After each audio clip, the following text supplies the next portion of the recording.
Exercice 15, une histoire de pâtisserie. Une pâtisserie vend des trianons, des gâteaux au chocolat, représentés ici, sous plusieurs formats. Alors, il y a des parts individuelles, des gâteaux pour 6 personnes, et enfin, des gâteaux un peu plus gros pour 10 personnes. Premièrement, déterminer le prix de la part pour les gâteaux de 6 et 10 parts. Alors, 11 euros, c'est le prix d'un gâteau pour 6 personnes. Du coup, une part, ça coûtera 6 fois moins que 11 euros. Ça reviendra à 11 euros divisé par 6. Voilà. Donc là, tu fais une passe à la calculatrice éventuellement, où tu poses la division. Et on va arrondir le prix au centime près. On est à peu près à 1,83 € la part. Voilà. Ensuite, une part du gâteau pour 10 personnes. Eh ben, le gâteau pour 10 personnes coûte 19 euros, donc une seule part, ça coûtera 10 fois moins cher que 19 euros. Et si on divise 19 euros par 10, ça fait 1,90 €. Voilà.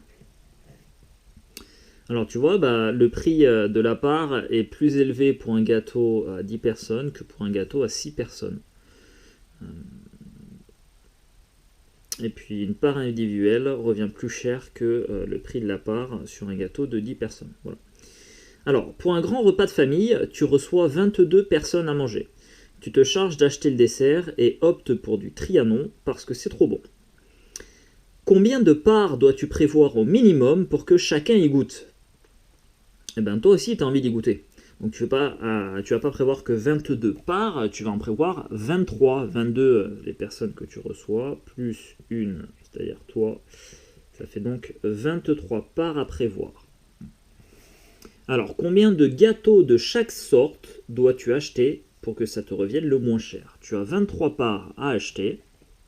Il faut que ça te coûte le moins cher possible. Donc là, on est sur ce qu'on appelle une optimisation. On va essayer de trouver la meilleure combinaison linéaire parmi les différents types de gâteaux qui te donnera un prix le moins cher possible. Voilà.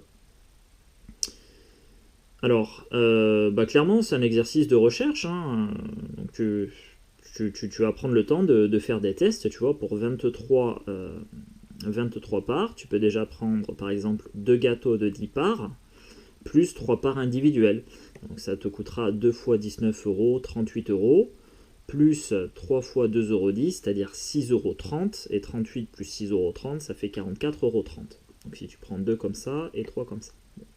Maintenant, c'est pas la meilleure combinaison possible. Bon, il y a une autre combinaison possible, et donc je te laisse chercher. Donc moi, je vais te la donner ici, parce que déjà j'ai pris le temps d'effectuer quelques tests.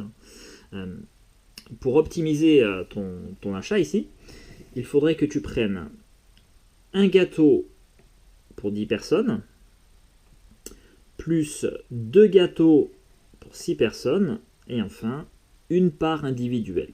Donc on va dire donc, une fois 10 parts, plus 2 fois 6 parts, plus une fois une part.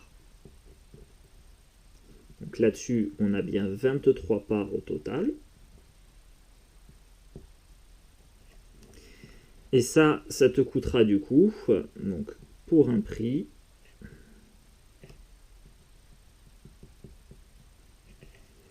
de 19 euros, plus 2 fois 11 euros, plus 2,10 euros.